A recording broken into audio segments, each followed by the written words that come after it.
11h14 et vous êtes toujours en direct sur TV Finance et Boursorama. Nous recevons à présent Christophe de Villeblanche, le fondateur du Chic Français, pour 10 minutes de parole de dirigeant. Bonjour Christophe. Bonjour.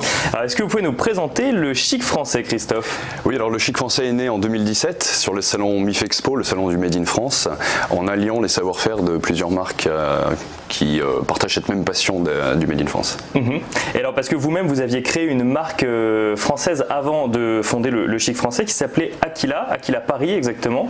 Et du coup, en fait, vous avez décidé avec d'autres marques que vous allez nous présenter de n'en créer plus qu'une qui s'appelle le Chic Français. C'est bien ça? Oui, absolument, tout à fait. Et alors, pour quelle raison? Alors, ça n'est pas tout à fait nouveau. L'union fait la force. Joindre les savoir-faire d'ateliers français, des produits différents fabriqués en France pour offrir une silhouette cohérente et Made in France était tout à fait l'objectif de notre démarche. C'est ça, parce que vous étiez chacun sur des créneaux différents, si je puis dire, du vêtement. Est-ce que vous pouvez nous présenter, vous êtes venu avec plusieurs vêtements ou plusieurs produits du Chic Français. Est-ce que vous pouvez nous les présenter avec les marques qui sont derrière? Oui, alors à chaque fois un petit clin d'œil rigolo.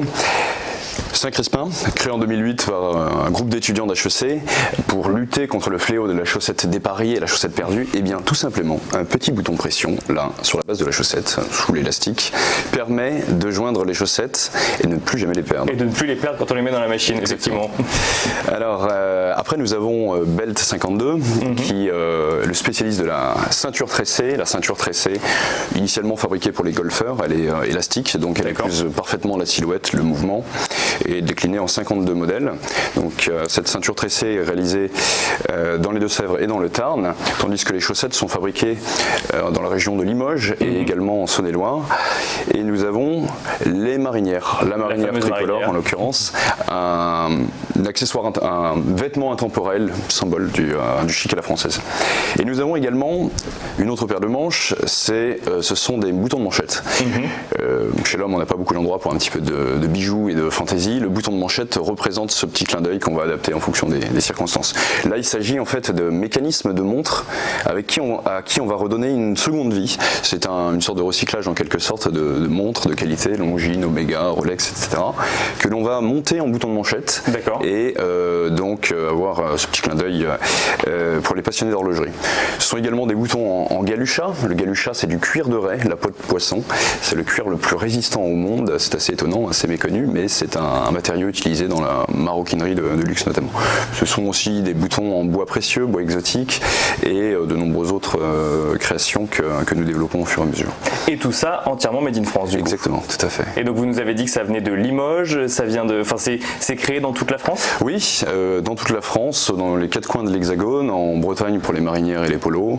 Et puis chaque jour on essaye de développer d'autres idées, d'autres accessoires et tenues pour compléter la silhouette, pour être vraiment habillé du chapeau aux chaussettes, des pieds à la tête. Et alors donc vous nous l'avez dit, l'union fait la force, donc ça a donné le Chic Français qui est également devenu une marketplace, c'est-à-dire que vous vendez directement sur votre site internet. Oui, alors c'est pas tout à fait une marketplace dans le sens où de nombreuses marques rejoignent. Non, c'est vraiment une marque qui est la fusion de 5 autres. D'accord. Et qui va développer ensuite quelques partenariats avec des collaborations, parfois avec d'autres marques ou bien d'autres ateliers. Donc c'est à la fois une distribution en ligne, effectivement, sur notre site web, lechicfrançais.fr, mais c'est également une présence en boutique aux 4 coins de la France et comme à l'étranger également, un créneau sur lequel on porte une certaine priorité également. Et avec du coup cette double volonté, de fabriquer en France et deuxièmement de promouvoir ce style à la française qu'on voit sur votre site internet. Vous en parlez, qu'est-ce que c'est ce style à la française? Absolument, alors l'élégance à la française n'est pas un mythe, c'est une réalité. Nous sommes plus élégants que les autres, c'est ça? Je ne sais pas, mais So French, French Touch, que vous alliez aux États-Unis, au Japon ou ailleurs, ce sont des mots qui font pétiller le regard. Paris a vu naître la haute couture et est toujours encore aujourd'hui le carrefour de la mode. Alors qu'est-ce que c'est finalement? C'est un mélange incontesté d'élégance et de nonchalance, élégant mais discret, classique mais chic. Tout ça en fait on fait une élégance naturelle et décontractée. La France est regardée, observée en permanence sur la mode, la tenue, les personnalités qui voyagent. On décrypte un petit peu leur look et cette image so French plaît toujours et espérons-le encore de très beaux jours devant elle. Et donc pour ça il faut donc savoir s'habiller. Donc il y a le chic français. Est-ce que c'est alors c'est une question effectivement qu'on pose depuis longtemps quand on voit cette tendance du Made in France qui prospère en France. Est-ce que c'est compliqué de fabriquer en France aujourd'hui? Certes, ça coûte un petit peu plus cher. Certes, il y a quelques contraintes liées à nos valeurs, mais qui en font justement un atout et une force. Il y a un très fort changement de type de consommation. Les Français ont quittent au fur et à mesure ce mode de surconsommation effrénée qui a montré un peu ses limites, fabriqué à l'étranger avec des conditions parfois difficiles, des salaires indécents, des problèmes de sécurité, etc. Maintenant, les Français veulent consommer moins mais mieux, plus éthique. C'est également savoir d'où vient le produit, comment il est fabriqué, par qui, à qui profite la vente. Toutes ces choses-là, on en est de plus en plus conscient, puisque c'est à la fois une vertu sociale, ce sont des emplois qui sont préservés, des savoir-faire. Il y a quelques décennies, par exemple, on avait plus de 500 fabricants de chaussettes en France, maintenant on en a une dizaine.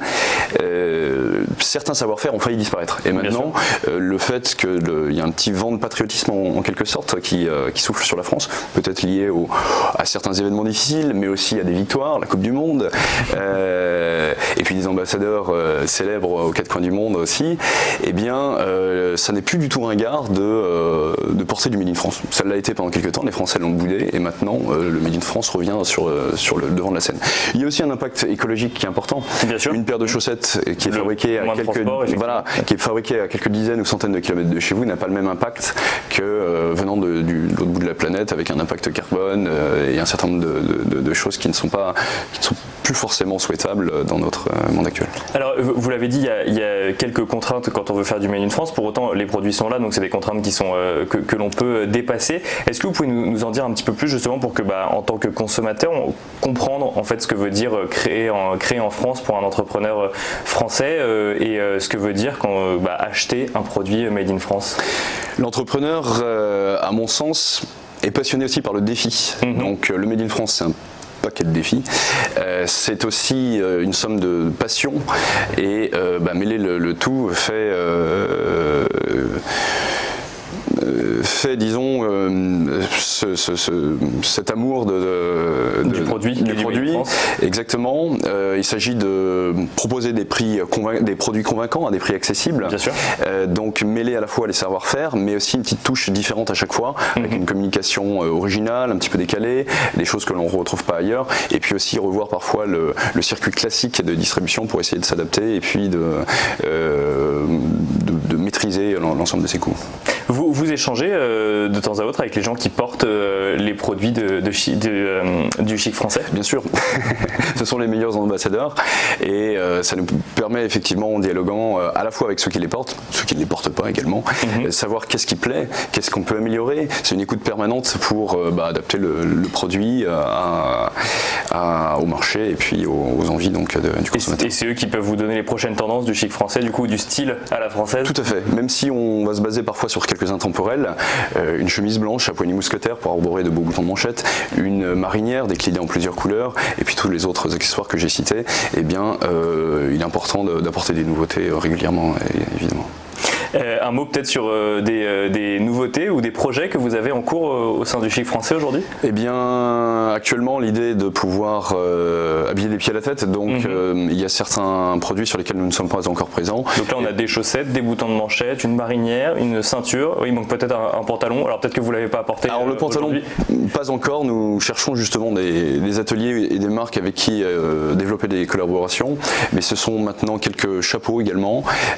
Toujours des chapeaux ayant un historique français, mais ce sont aussi... C'est vrai qu'on en portait beaucoup à une certaine époque des chapeaux en France, c'est un petit peu désuet aujourd'hui, mais ça pourrait revenir effectivement. Tout à fait, on retrouve le retour du nœud papillon, des bretelles et de nombreuses choses qui étaient désuètes. De la moustache aussi, mais exactement, pas forcément absolument, mais en fait il y a un désir d'élégance et un retour à des choses qui étaient démodées, qui sont complètement à la mode maintenant. Donc justement on travaille un petit peu sur cet environnement-là pour développer nos gammes.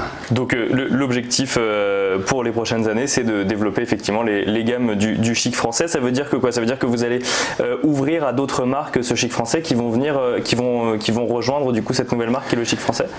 Peut-être, si en effet d'autres marques ont ce souhait de venir compléter la collection, très ouvert, mais ce sont avant tout des collaborations avec les ateliers eux-mêmes qui ont le savoir-faire. Les marques ont chacune leur identité et nous, le chic français, on développe une identité qui nous est propre.